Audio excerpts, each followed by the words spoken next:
आवो बेनी रानी बैठा मड़उआ, आवो बेनी रानी बैठा मड़उआ।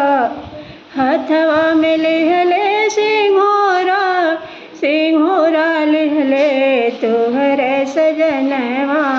हथवा में लिहले सिंघोरा, सिंघोरा लिहले तोहरे सजनवा।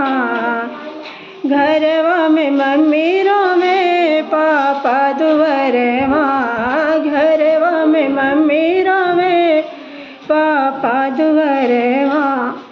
आज बेटी भइलू पराई, पराया कैले सारा जहनवा।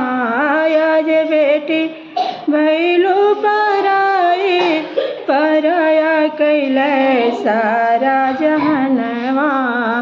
आवो बेनी रानी बैठा मड़उआ, आवो बेनी रानी बैठा मड़उआ। हथवा में लिहले सिंघोरा, सिंघोरा लिहले तोहरे सजनवा। हथवा में